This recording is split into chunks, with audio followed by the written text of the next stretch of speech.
Great. Looks like we have a few people that have finally come in, so let's kick things off.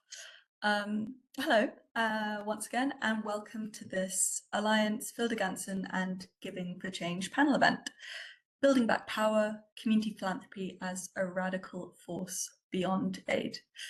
By way of introduction, my name is Kate Balding. I'm Features Editor for Alliance magazine, and I have the pleasure of moderating today's discussion. So before we get into what's geared up to be a really rich and varied exchange, first, just a bit of housekeeping.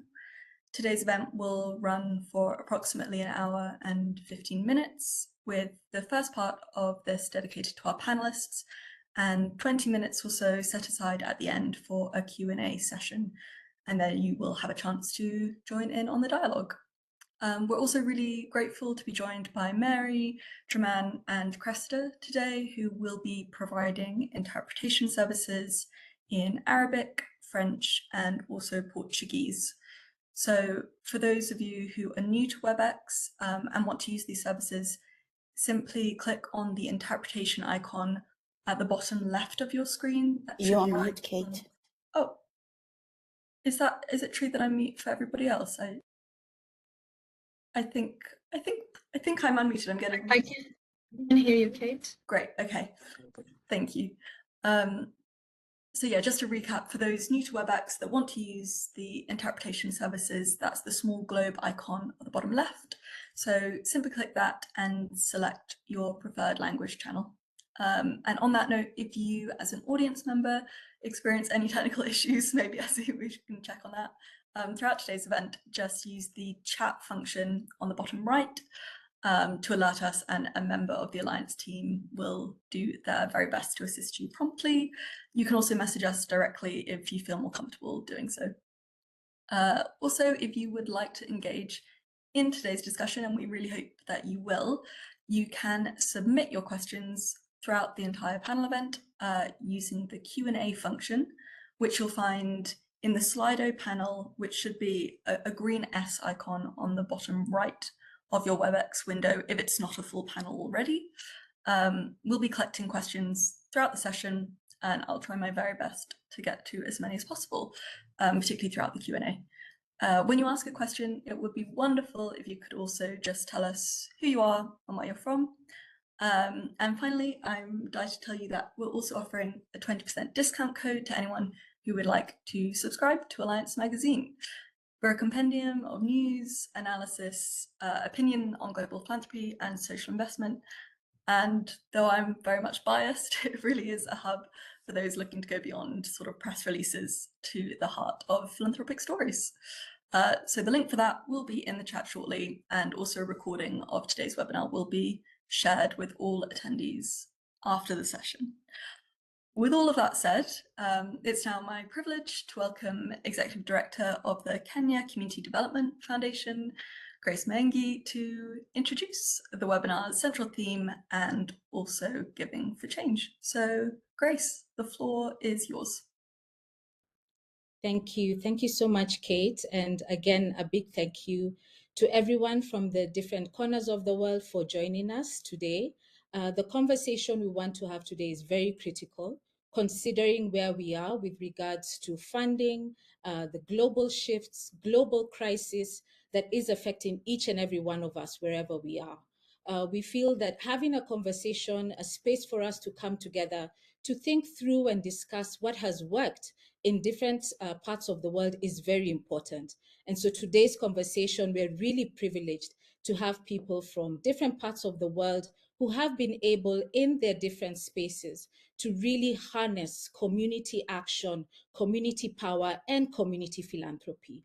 So our conversation today is around community philanthropy. And we strongly believe as the Giving for Change Alliance that community philanthropy needs to be central towards development initiatives. Community philanthropy is key for us to be able to bring change that we want to see in our different countries, the different spaces that we work in.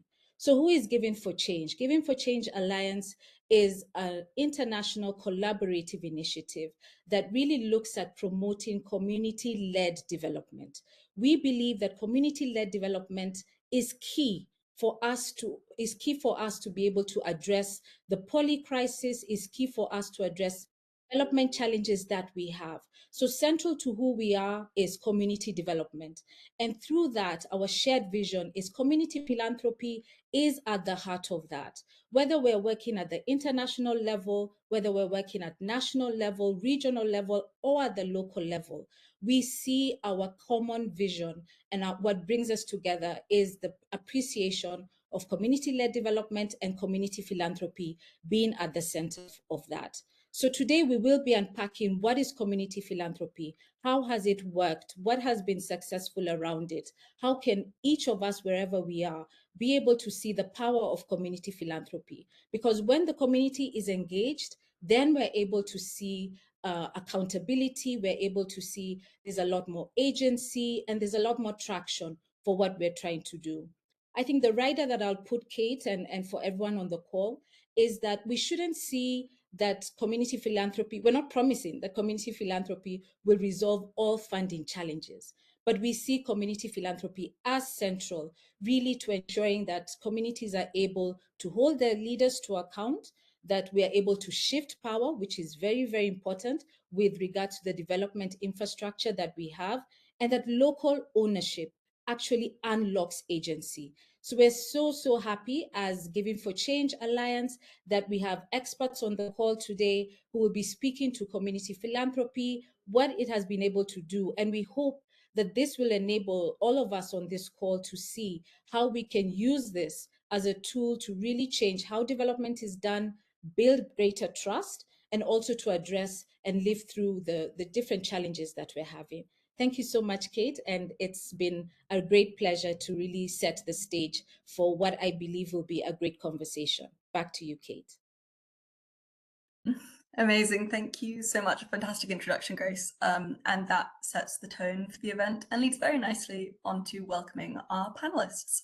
So today we are joined by 3 speakers, each from different continents, but who share hands-on experience in movement building and, of course, community philanthropy. So to start, we have Yasmin Maurice, a committed change maker engaging grassroots organizations, social justice philanthropy, and civil society in Brazil through her work as programs advisor at Camua Network. We also have Ese Emerehi, previously project director for Kissy Trust Fund, and now also network weaver at the Global Fund for Community Foundations. And last but not least, Noor Nasebe, a social community activist with over 14 years of professional expertise in private and non-governmental communications, and also the executive director of Palestine-based Dahlia Association. Welcome, everyone. That was a bit of a whistle-stop tour. And also, Essie, can we just check? I wonder if you're able to hear me at the moment. I think perhaps not. Essie, can you hear me? Kate, I'm not able to hear you. I don't know if you're waiting for me to go next, but I can't. I know it's sort of the one-off show, but I can't hear you at all. Okay, let's hopefully get the Alliance team maybe can help Essay out. And why don't we actually start and kick off with some opening statements, and Yasmin, Noor, you can maybe come in while hopefully we can get Essay on board. Yeah, I guess to start us off, I'd probably like to invite the panelists to just each share a bit of an opening statement, something that defines community philanthropy based on their experiences, because it can be a bit of a confusing or complex term. So Yasmin, maybe you'd like to kick us off? Sure. Thanks, Kate. Hi, everyone. Good morning. Bom dia. This is Yas. I'm a queer person speaking from Brazil. And like Kate said, I work with the Camua Network, which is a national network of community and independent philanthropy here in Brazil, fighting for more resources to historically marginalized groups and territories all over the country. And I think in our work, and for me, community philanthropy is a very powerful approach and strategy to philanthropy that values local resources, local assets, capacities, that values trust, that builds trust with communities, so that the local people, the local communities have greater control of their development and of their priorities in their territories, It's a very diverse strategy as well. I've seen in the network and beyond, and especially interacting with friends from Giving for Change who are here, the Shift the Power movement, the different shapes that it takes. And I think this complexity and this capability to adapt to different contexts is something that's very valuable about community philanthropy. Because it has the ability to adapt and to respond to local priorities, to local resources, to what is available. And I think that's the beauty of that. You know, Kate started saying it's a very complex term, and it is, and I think that's the beauty of it as well. So community philanthropy has this ability to mobilize resources from very diverse sources, from international funding to local funding, financial and non-financial resources as well, which are also very important. And it's always very much based on the concrete experience and the needs of the communities involved. And in Brazil, just to give you a little bit of where it came from, this term has started to become more popular recently, around the 1990s, the 2000s, with this name.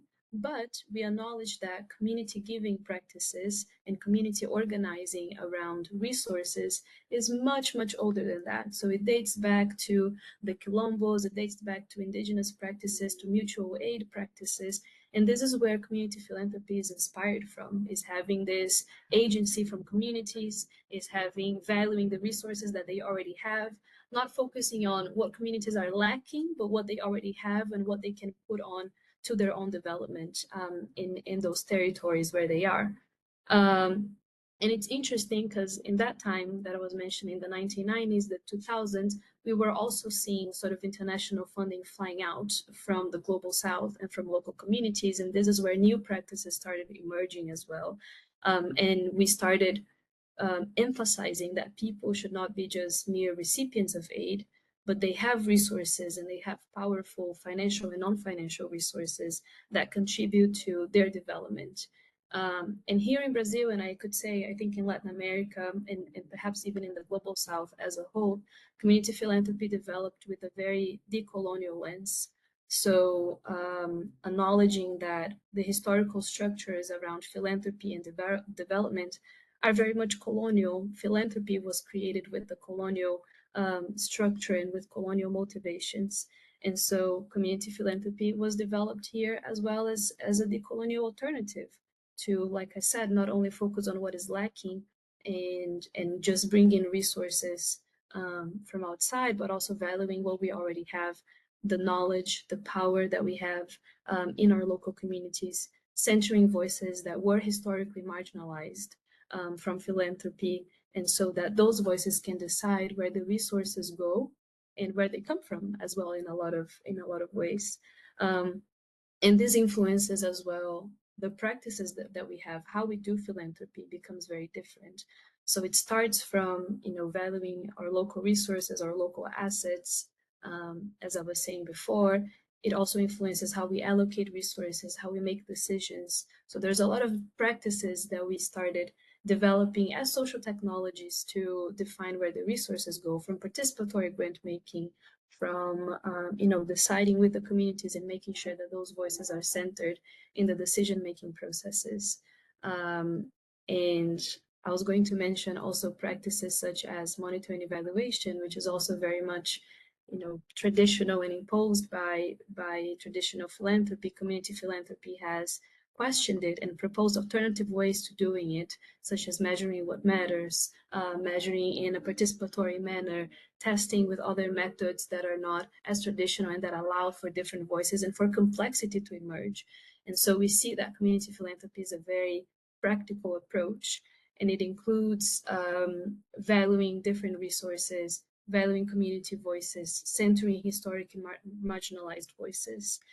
And we see that in comparison to more traditional ways of giving and of doing philanthropy, that in our view, at least here from our perspective in Brazil, This also strengthens the power of community and local leaderships. It reinforces actions to facilitate access to rights. And so it's also a conversation that we have here, very much connected to strengthening democracy and access to rights. So things are very intrinsically connected. You know, we speak of community philanthropy, we speak of centering historically marginalized voices. This is about also strengthening democracy and access to rights in our context. Establishing partnerships, strengthening networks. I think operating as a network in collaboration with each other is also a big sort of advantage that community philanthropy brings, because it doesn't see itself in isolation from others in that territory, in the communities where it's operating.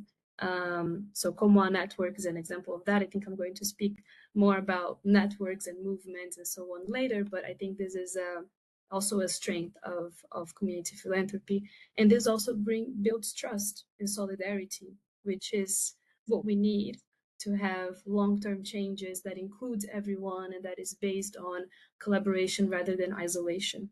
Yeah, absolutely. It's so important, I think, to make the link between, I think some people might have a perception of community philanthropy as kind of potentially niche or to do with a very specific community that they might not have a relationship with, where in fact it is absolutely integral to things like democracy, rights that affect everybody. Yeah. So that was, yeah, a fantastic opening statement, Yasmin. Thank you so much.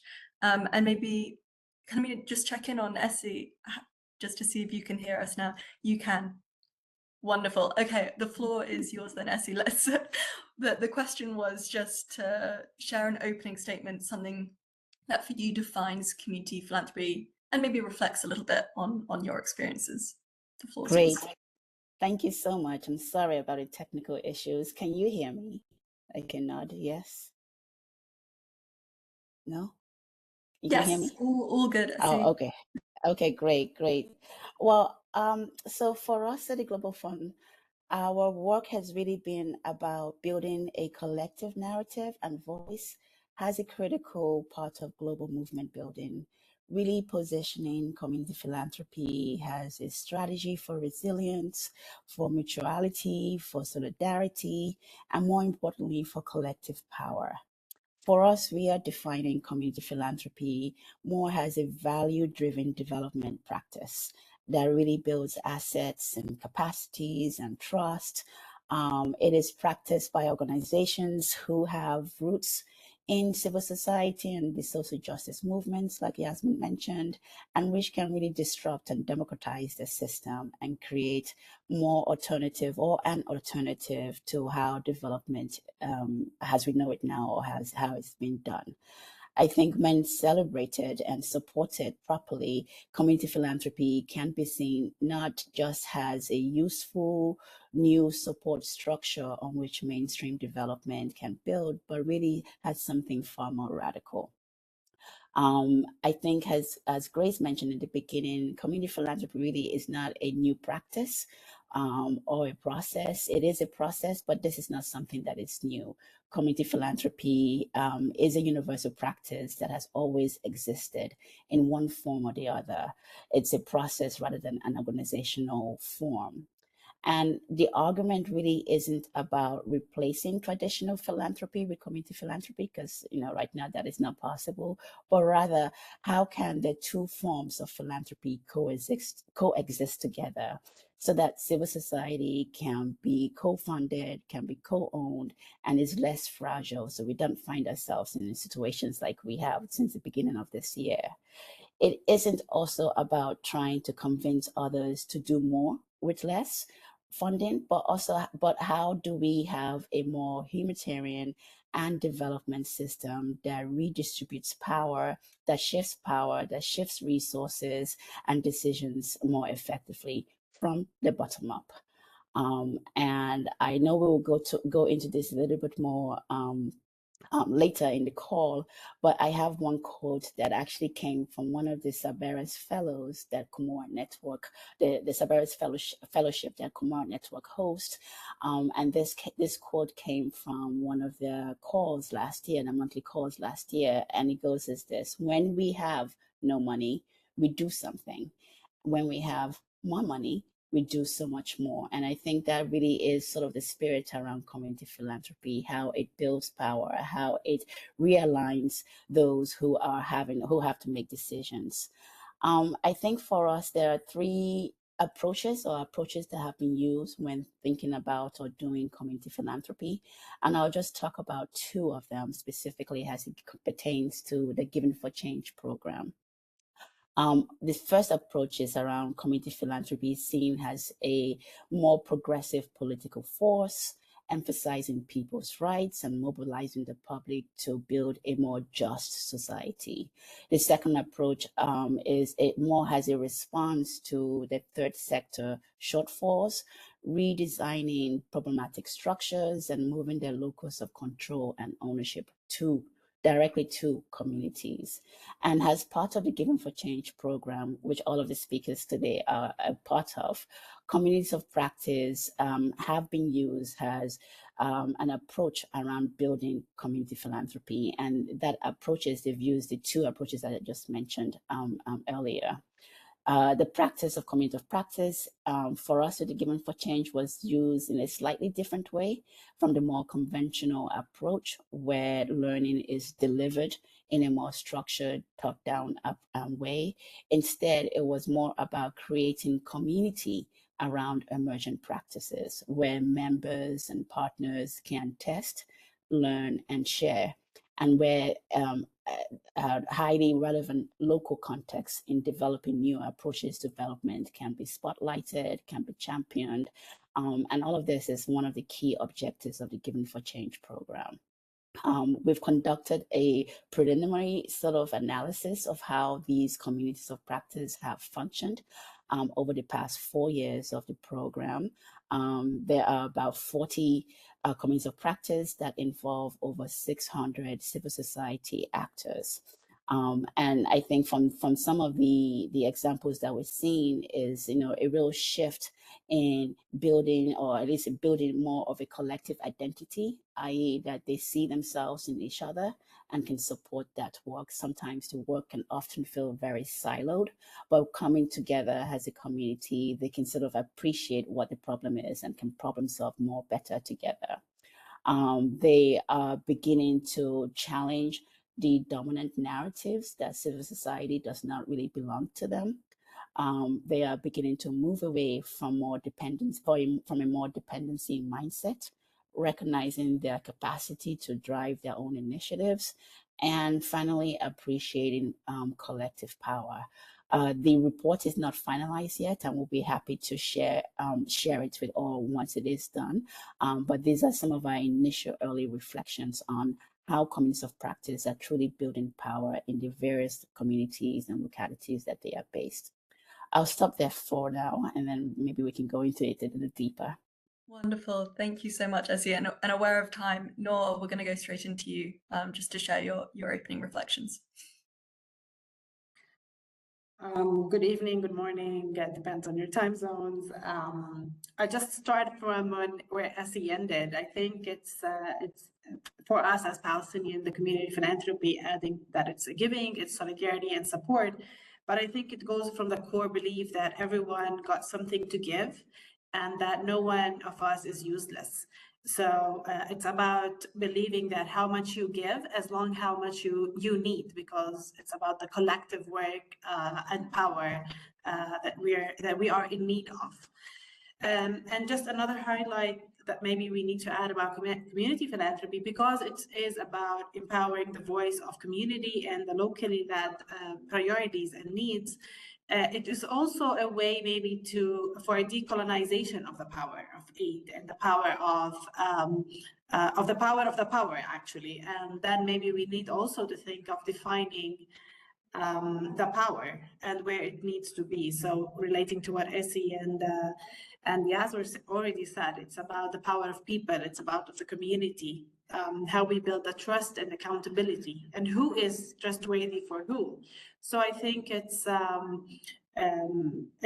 much wider approach, but I think it's also been there since humanity started. So it's not about philanthropy, it's not about giving, it's about the approach and the behavior that we actually do. So we'll go then further in our discussions. Yeah, super. Thank you all for sharing those initial thoughts. And to dig a little deeper, perhaps, I thought, Essay, with your sort of global lens, perhaps you could elaborate on why, given its potential, as we've discussed, to do so many things, community philanthropy remains still an emergent practice to some extent, or at least is often dismissed by sort of broader international development. Yeah, I wonder if you could sort of reflect on that and its potential and why it's been sort of hidden in the shadows to some extent. Yeah, and maybe perhaps I can begin by asking a few more questions around community philanthropy. Really, one, what is stopping us from seeing community resources really as an essential cornerstone of people-led development? Another question could be, what would it take to see philanthropy of communities to be part of a larger strategy to build autonomy, independence, negotiating power? And I think lastly, from some of the conversations we've had with our partners since the beginning of the year, this question keeps coming up, really, in terms of how do we reclaim the narrative that civil society is for people, not for funders to advance their own separate agendas. And you're right. I think, for many who practice community philanthropy, they've often sat at the fringes of the ecosystem. And so their practices are not spotlighted, they're not highlighted, they don't go to conferences. And so it often feels that that type of work is invisible. And when it's invisible, it's not given its right sort of due justice. Our understanding of what system change is really strongly influenced by the concept of emergence. And this is the idea that connections really between individuals and organizations within networks produce different types of capacities, different types of qualities that become the properties of the system rather than being owned by specific individuals or specific organizations. And you're right, now with the ending of USAID and other funding cuts by bilaterals across the globe, we are now seeing a renewed energy around alternative, more homegrown resources. And community philanthropy is becoming all the more relevant against this backdrop of changing funding flows and also increased restrictive operating environments for civil society in many parts of the world, specifically here in Africa. I think the traditional tools that have been used by funders, often outside of communities, really miss the nuances of community-led processes and outcomes and contribute to a deepening already existing realities or inequalities. Because because it is a process with community philanthropy, it's not linear. It can often look like it's messy. It involves people. And so you have the ebbs and flow around trust and decision making. But really, all of it shows that there is a need to showcase pathways between traditional development system and understanding and at least considering the opportunity and the potential for community philanthropy. And, as I think as others have mentioned, these pathways could ultimately lead to establishing to establish how the international aid system can be more of service to make community philanthropy more effective in the aid system. So, how do we do this differently? How do we get community philanthropy to be championed, to be supported, to be celebrated? And I think some recommendations, and one recommendation has been around funding connections, resilience, and solidarity. What is needed more for anyone at this moment are these sort of connections and resilience and touch points in showcasing the work that is currently done. And I think rather than insisting that the currency is money, maybe we consider that the currency is trust and connection and being with community. I think one of the largest questions, though, is how do we not find ourselves in this situation again in 5, 10, maybe 20 years from now when there is another sudden shift in how external funding flows is being done. We've gotten way too comfortable with a certain way that development is done, never minding that it has slowly eroded our own natural ways of doing and being together, because there's always been this promise of an external funding that has always been there. So I think I think now is the point, and is the time really to showcase some of these alternative, more durable options, to making civil society stronger and more resilient. Yeah, thanks, Issy. And I guess maybe this is such an interesting topic, and I love the lens of sort of positivity that you ended up spinning on it, in that amidst all the chaos going on, there is an opportunity there for alternative schemes like community philanthropy to kind of come in and be celebrated. And I'd maybe like to come back to that point and bridge of the decline in bilateral aid, and just see if any of the other panelists have anything to add, given their different contexts and working on different continents. I don't know if who wants to jump in there. Yasmin, I see you're primed to go.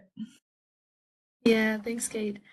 Just to complement what Asa was saying about building financial connections and financial flows that reach communities, I think historically community philanthropy has had a very important role in this, to make sure that the resources truly reach the communities where they're supposed to reach, and communities that historically have a really hard time accessing resources from traditional philanthropy. And so when there is this partnership, this merge between community philanthropy and traditional philanthropy, like Asa was saying, there's a large potential for the resources to reach communities.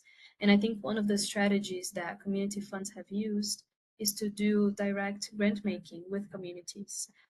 In Brazil, we've done research, and I think Corinne shared the link in the chat earlier when I was speaking, but we did some mapping in Brazil to identify where are these independent community grant makers, and we mapped more than 30 of them all across the country, and we found that those organizations are the ones that are supporting institutional strengthening for the local organizations. They're the ones prioritizing issues like gender, culture, community development, urban agriculture, agroecology, indigenous movements, quilombola movements, and traditional communities as a whole. So those are the organizations ensuring that the resources from all kinds of different sources, including international philanthropy, are reaching those communities.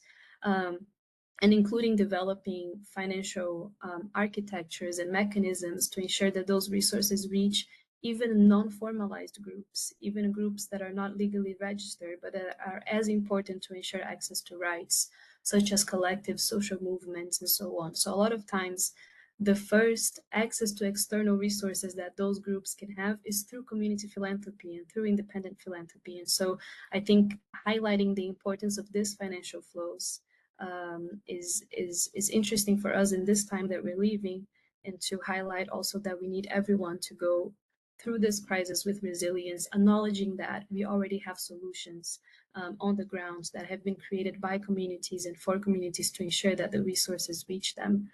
And I think two words that I was thinking about when I was preparing my talking points for this webinar is collective and intersectional. And I think those are two things that we really need if we want to change power structures in the development field, in the philanthropic field.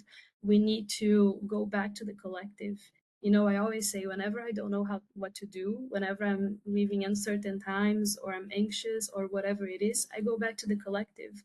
I speak to my community, I speak to people, I share my issues, and we'll find collective solutions to problems that sometimes capitalism tends to try to convince us that we're leaving things in isolation, that we have to solve things in isolation, but we don't. We have to go back to the collective. And I think in the hard times that we're doing this is really important.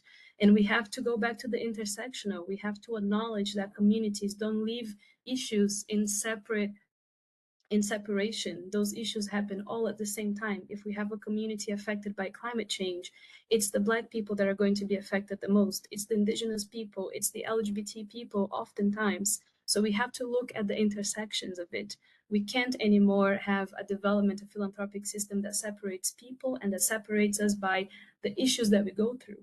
In the territory, in the community, it all happens together. It all happens at the same time. And I think community philanthropy brings a very important and and a very crucial view that is collective, that is intersectional, that we have to value, especially in times like this where we're living.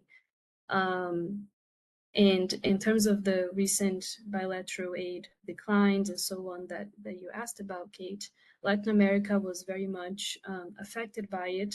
So we saw international cooperation having a lot of cuts, going out of our countries, redirecting resources to their internal agendas, things like national defense, and we've all seen those news. And Latin America, unfortunately, is not seen as a priority for cooperation anymore. So a lot of those cuts are affecting local organizations, especially the ones that have more difficulty accessing external resources. And this is it's an urgent topic, and it's serious. It's not something that will happen in the future. It's already happening. We're already seeing a lot of organizations that I know at risk of closing doors and so on, which is very serious. And they're afraid of a cascade effect that might happen and reach them, and make it more difficult for them to do their work. Like Asa was saying in the quote by the Sabetis Fellow, we do a lot when we don't have money, because I personally don't think that social movements will stop, that communities will stop doing their work. We'll always continue with or without external funding, but we do it better, and we do it with better conditions if we have resources to sustain ourselves. We are more secure, with resources as well. In Brazil, we have elections next year, and there is a chance of a conservative government, and so there is some fear around that as well. But what brings me a lot of hope is seeing that the movements continue to organize themselves and continue to focus on the collective and on the intersectional, like I was saying. And also what brings me a lot of hope, Kate and everyone, just to finish very quickly, is when I remember, for instance, the pandemic times. And last year here in Brazil, we had really large floods in the southern part of the country. And in those two instances, we saw communities really joining forces with each other, with external funding sources, with a lot of different actors to ensure that more resources will reach the communities that need it the most. We've already had experiences like that, where we were able to remove bureaucracies, when we were able to think about flexible money flows and all of that, and trust and building solidarity. And I think we can, we've done that before. Why can't we strengthen that even further now? And so this brings me a lot of hope, knowing that we have the solutions. We have groups that have been historically working to ensure that resources reach communities. We have what we need. We just need to really coordinate efforts and go back to the collective. It's always good to start and end with hope. So yeah, absolutely. And not just aware of time, I'm hoping maybe you can pick up some of that prompt in sort of the next section, because I'd like to come to you and just talk a little bit more about the topic of resilience building. And often we see organizations turning to sort of stopgap coping mechanisms in hard times. But how can community philanthropy help move beyond these and activate long-term resilience and also that all-important power transference? No, yeah.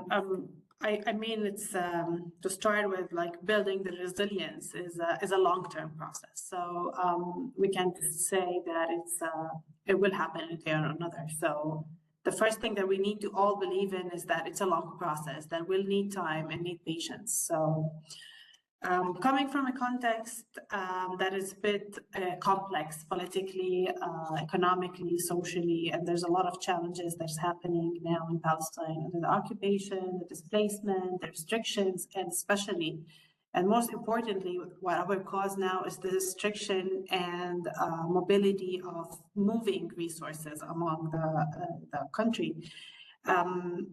And there is as well, have been historically, a limitation in the international aid system in Palestine. I mean, being in a place where there's a flood actually of funds that have been sent to Palestine across the years, but still we can see that the priority of the people is not really reflected. But what we believe is kept the people alive and continue to do the work in the community is the belief in the resilience to stay in this country. And it is our country that we would love to stay and stand with. The other thing is about building resilience, because there's an adaptation of the continuous challenges that we're passing across, with all the different challenges. Every time we pass with another and another different political situation, we still recover and we continue despite how hard and tough it was. And we know that the next political violence or the economical hardship or the social disruption that's happening, but still we know we are maintaining a sense of our identity, our dignity, and our trust that this is our community and we need to revive. If I want to focus more on building resilience, I think it's between the community philanthropy and building the durable development, the real development that we're aiming for in our community. It's not about having this intervention or having a support for a humanitarian direct need now. I think it's more of a durable continuity, sustainability for the community. And that's why I think the point of community philanthropy is actually a key, because it is about the long-term investment. It's about the self-determination and the need, and how people can really lead what they want and to set their priorities based on the local needs and the local solutions. I mean, whenever it's community philanthropy, then it's giving for the support and for the solidarity. So it's more flexible for the people to actually utilize the resources based on their need.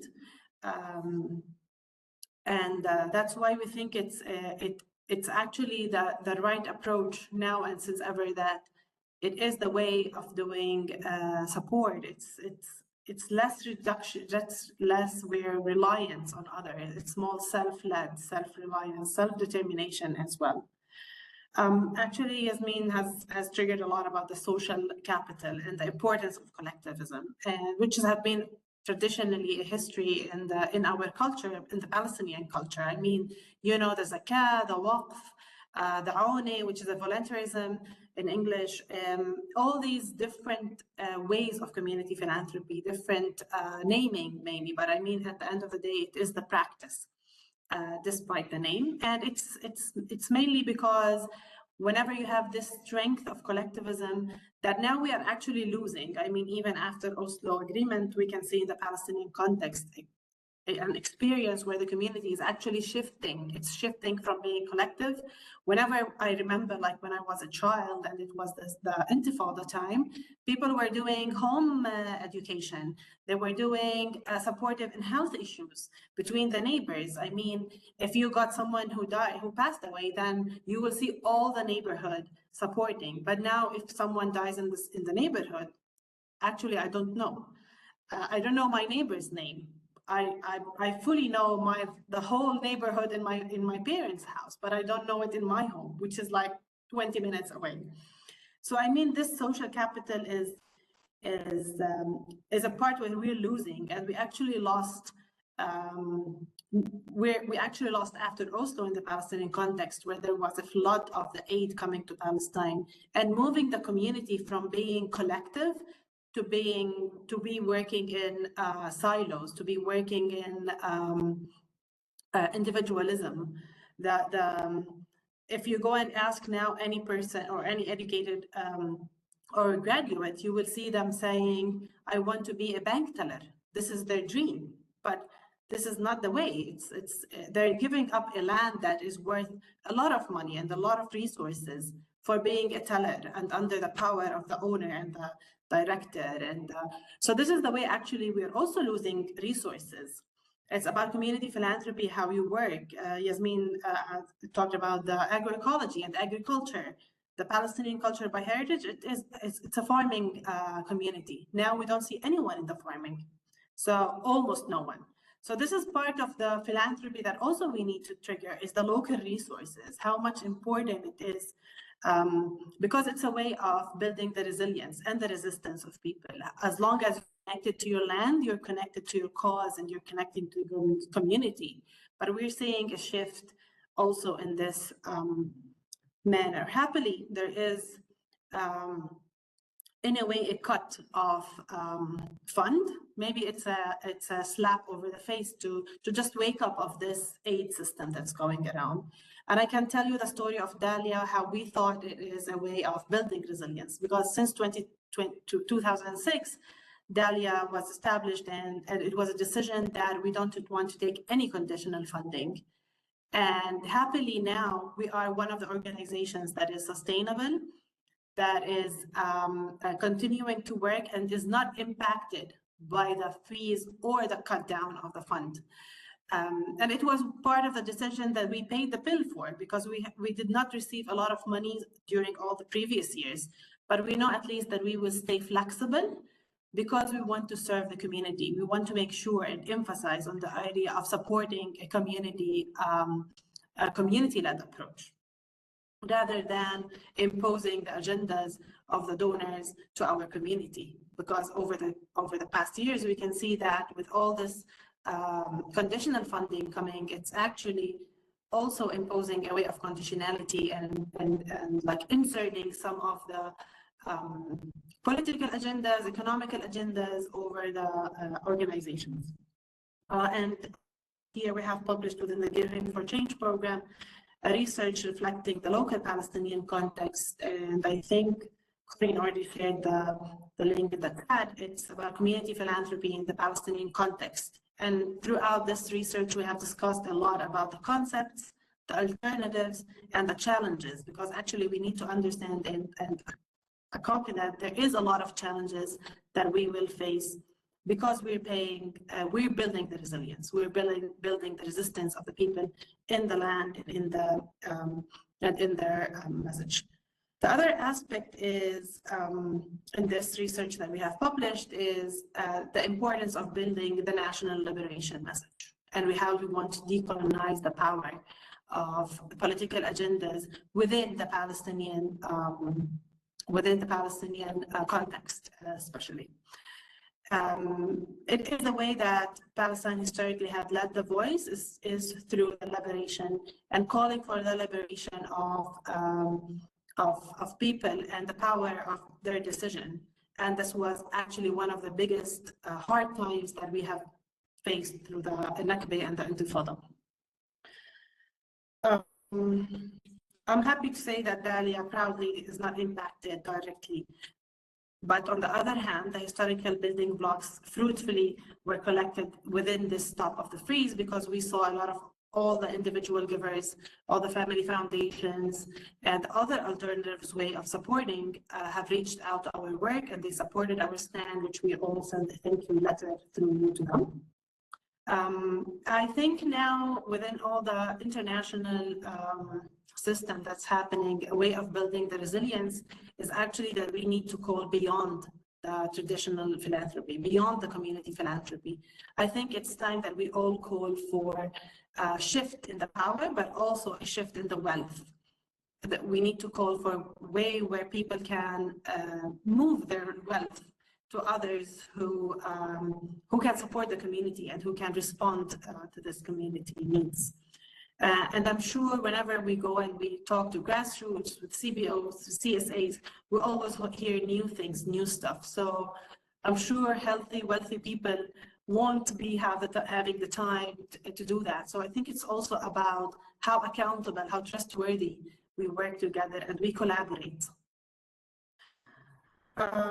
Mobilizing local resources was actually another way of resilience and building resistance of all the changes that's happening.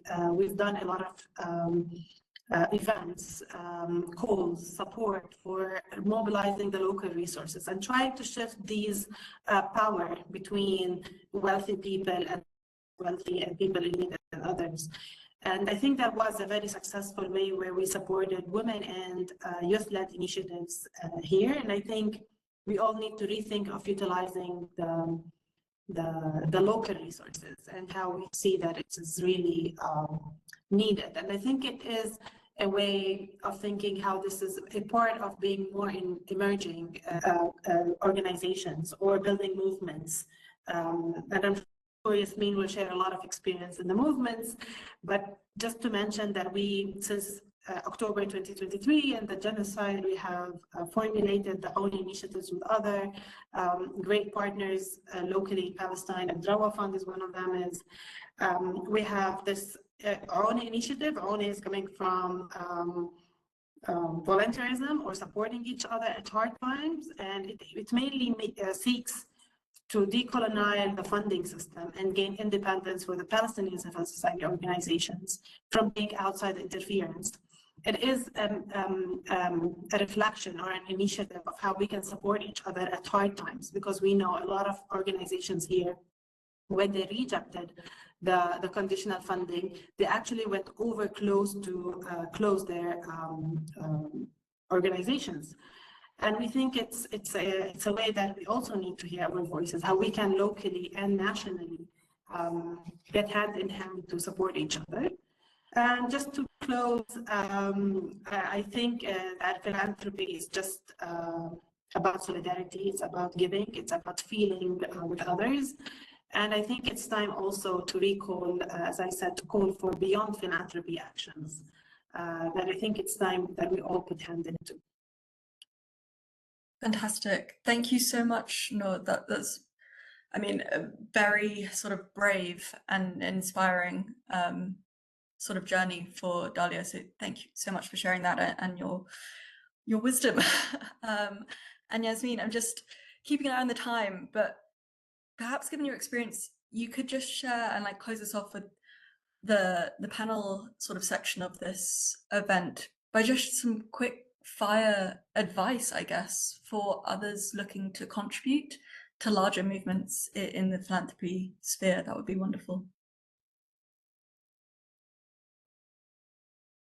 Great. Yeah, like I was saying before, I think the only way that we can strengthen each other is if we work together, and if we see our work not in isolation, but as a way to contribute to a larger movement, to the change, the structural change that we want to see in this sector, in the philanthropic development sector. In the network here in Comoa, we are a network, and so we have that in our very nature to work with each other, to facilitate connections and so on.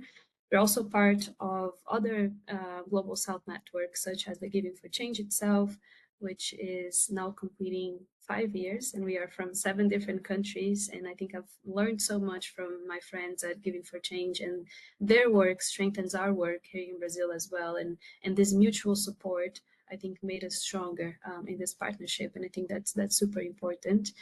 And I think it's important that we articulate, that we get to know each other further, that we articulate our work, and that we strengthen ourselves in this context that we're living. Like I said, whenever there's an uncertain time, whenever I don't know what to do, I go back to the collective. And I think this is an invitation as well to everyone who is watching us and who wants to strengthen communities in these uncertain times that we're living, to reach out to each other and to join forces. And I think also just to say, in the past years, we have produced so much knowledge on how community philanthropy works. Like Noor shared the knowledge that they produced in Palestine. We have shared a lot of resources in Brazil. The Global Fund as well has shared so many resources. The Shift the Power movement, there's a lot out there on references, on examples, cases, how to make sure that the community has a strong voice, how to make sure that we are not dependent on external funding. Rather, this is one more resource that we have to complement our work, how to ensure that our principles remain strong, how to decolonize. There's a lot of research that has been done, and I think it's time to go back to what we have produced and to listen to those voices that have put out already so many stories, so many cases out there, and to support each other's work and to believe that we are able to build a different future, you know, if we work together, if we really put our efforts into that. Listen to what historically marginalized communities have been saying for such a long time on how they want to access resources, on the resources that they have, on the knowledge that they have, and really trust that and really intentionally strengthen that. And I think working together, we can definitely build a stronger and more collective system. Fantastic. And Essay, Noor, maybe I can also invite you to just share really a sentence or two summarizing, I guess, closing remarks on today's session, Building Back Power. And I would love to kind of, I guess, have an answer to maybe the following provocation, which is just really, how can community philanthropy reshape the future of civil society? It's a big question, but I'd love to see if you can get it down into a nice pithy answer. Sorry, let's say Essay, I don't know if you'd like to take the lead on this one. Yeah, I've been seeing some of the questions in the chat, and they've generally sort of centered around the how-to of community philanthropy. And I would say, I think maybe we need to change and shift our starting framework and our starting point, and not focus on the money. Because if you start with money, then you're always going to have and rely and be dependent on external funding sources. And like I mentioned, I think earlier, that, because there's always been external funding, it has somehow prohibited us, or at least stopped us from really depending on ourselves. And like Yasmin mentioned, we've done this already during COVID, during Ebola. We know how to take care of one another. There isn't, you don't need to be taught how to take care of your neighbors, or to, to make sure that somebody is fed, or that somebody receives adequate healthcare and resources. I think this sector has conditioned us, or has professionalized the volunteerism was what was supposed to start with. And because we have logos, we have egos, we have strategy documents that legitimize our work for the next 3, 5, 7, 10 years, you're focused on that, and not actually the problem, or not actually the communities. And so I think if we were to start with, okay, we don't have money, does the problem go away? It probably doesn't go away. You still have to solve it. You still have to rely on each other. So how do we start from a different framework of looking at the assets that communities already have? They have people, they have resources, they have knowledge. So just leaning on that, without having to have one organization or one partner sort of take the claim or the glory for that type of work. And I think if we can remove ourselves from that, then we can really see communities not as places of problems, but really as places of hope. So starting from a different vantage point of looking at things, without money being central to that question, or to that movement. Great. And Noor, to invite you to share your final remarks. I just would add that, and I saw this in one of the questions actually in the chat, and we'll catch up all, but I think the starting point also can be finding the right partner and trust. Trusting that your partner in the local civil society organization is the key. And if you trust what they're doing is right, then you can find the right partners. And right partners, they don't need to talk only about money, but also the non-financial resources that Essie just mentioned, that talked a lot about. I mean, it's not always has been the case, but there's a lot of resources that we can utilize. Maybe if now, because there is less financial resources, then we will value the non-financial more and more. But I think it's about trust. And it's also a decision that you need to start, and you need to do this shift in the way of thinking, and just to think that we need to less to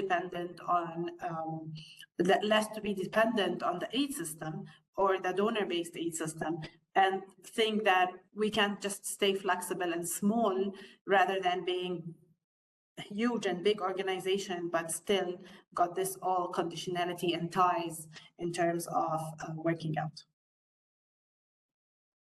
Fantastic. And yeah, the questions have been flooding in. So thank you everyone in the audience for sharing those. I will try to get to as many as possible, and maybe we should just dive right in. We have the first question from Pablo Marcel from an NGO observatory in Buenos Aires. And they've asked, while we insist in developing community philanthropy, I think we should also claim the huge amount of money from USAID, $49 billion, for that not to be cancelled. Completely replacing international funding by local philanthropy immediately is wishful thinking. So that's sort of an open statement. I don't know if anyone wants to jump in on it. And if not, I will just pick on someone. Nora, I feel like you're smiling, so I'm going to pick on you. It's everything you do is you pay the bill for.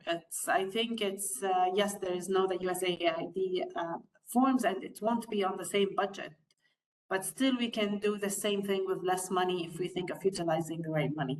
It's very wishful thinking, yes, but also we need to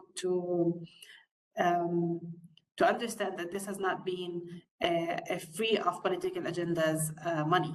We need to understand that this has been for a cause done in this way. I mean, at least in my country, I know that every penny that was coming here, it was for a political agenda. It was not actually for durable development. And when we're talking about community philanthropy, we're actually talking about sustainability, about building the real impact for people and the voice.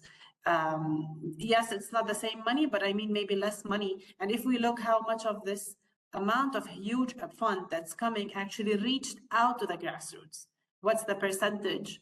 We will see that actually it's not only wishful thinking, but maybe the real money that will come from community philanthropy is much higher, that will reach out. I mean, the money that will reach out to the grassroots is maybe more than the money that's coming from these bilateral and multilateral conditional funding. We need to consider this as well in thinking of the amount of resources that will be reaching out to the grassroots. Yeah, great answer. I don't know, Yasmin, do you want to come in on that? Yeah, just to complement what Nora was saying, and I agree that a lot of the resources coming from those types of sources don't truly reach the communities. And I think this is an opportunity for us to, one, think about different rules and practices of how this money is going to reach communities. And if we truly center community philanthropy in the voices of people, I think we have enough creativity and reference and examples to do it differently. And I think this is an opportunity for that. And the second thing, I think this is also an opportunity for us to engage more with national, domestic, philanthropic actors who, at least in Brazil, and I think in Latin America as a whole, have been quite distant from these agendas, from social justice, from human rights, from community development, and have very much been, centering their own interests. But I think it's the time to reach out to them more, introduce ourselves more, and to allow them to also question their practices and join us in this effort. I think this is an opportunity to strengthen our domestic giving and to think about solutions that come from ourselves and not only from external actors. Yeah, great. We also have another question that we have from Cialdi Gonzalez. This one's actually addressed to you, Yasmin, and it's as follows. In countries vulnerable to climate change and severe weather events, there is community donation fatigue already in disaster response and rehabilitation because it's getting to be the norm. So how should community philanthropists and advocates shift this narrative, I guess, on that point of donation fatigue? Yeah, this is a good question. I think communities are very tired to have to repair things over and over again. And I think one challenge that we have is that in the climate financing agenda, we are seeing a lot of money going towards mitigation and very little money going towards loss and damage and adaptation. And mitigation is sort of the efforts to avoid climate emergencies from happening, but they are already happening, and there are already affecting vulnerable communities all over the place for a long time already. And so I think our fight here and our advocacy is to increase the resources that will go towards adaptation, acknowledging that those communities have already been affected and therefore they need to adapt to climate change rather than just put on money and resources to mitigating and also loss and damage. And I even have, there's a research that says that less than 1% of philanthropic resources globally are reaching indigenous movements that are the ones preserving our ecosystems at the end of the day. And less than 2% of global philanthropic resources are directed to the climate crisis as a whole. And of all of those philanthropic resources, less than 10% are supporting local solutions, locally led climate solutions.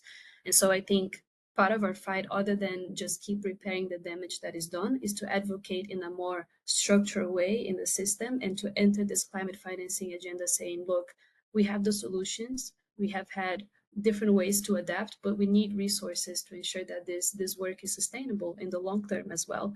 And I think, again, community philanthropy is a mechanism to ensure that the resources from even climate financing will reach the local communities. And just to finish, one interesting data that we have here in Brazil is that we looked at the last census from social private investors here in Brazil, and we noticed that between 2022 and 2023, community and independent philanthropy has mobilized more resources than private social investors here in the country combating climate change. And so I think we have a lot of potential when we enter this conversation to say, hey, climate financing is not this distant agenda that only the Europeans can talk about. This is about us as well. It's about community philanthropy as well, because we need financial flows and structures and mechanisms that will ensure that more resources are directed towards adaptation and loss and damage, which is what the communities need, and more resources get to the hands of communities who already have the solutions for that and who are tired of just having to repair the damage that is done. They want to think about more structural, more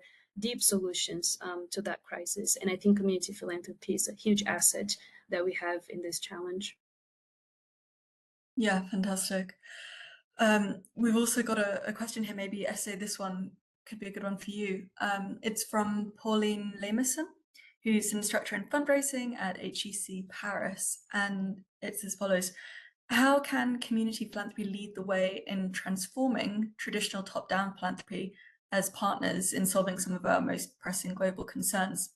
I feel we should hold traditional philanthropy, especially foundations that are well endowed and yet only offer the 5% of that wealth in grants a year, to be more transformative in their giving, to believe in abundance and not scarcity.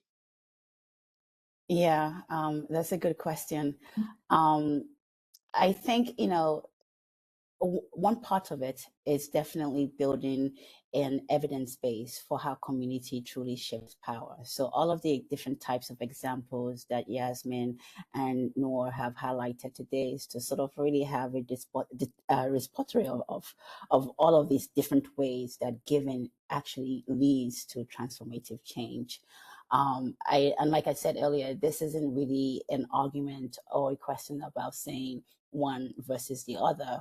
Is really how we combine both approaches, both traditional aid and community philanthropy, to really make it a true, just and equitable society where love, dignity, justice all coexist together. Is how can external funding facilitate community initiatives, not replace community initiatives? And I think sometimes that could be sort of like the slight shift, is not coming in with already pre-packaged solutions that are really glossy, that you have external consultants that are really expensive. And I think maybe the other part of it is also valuing our own contributions. So sometimes the conversation is not from the bottom up to the top, but really to us, ourselves, global south to global south, actually valuing our own practices and championing that. It doesn't always have to be pretty. It doesn't always have to be glossy. We don't know. I think sometimes looking for the perfect, looking for that spectacular, beautiful thing that you can then highlight, that sometimes can be the fault. Like, it doesn't have to be perfect. And going back to COVID, it wasn't always the smoothest process. And when that, especially on the continent of Africa, we actually raised more money that was coming in because we knew already how to take care of ourselves, like I said earlier.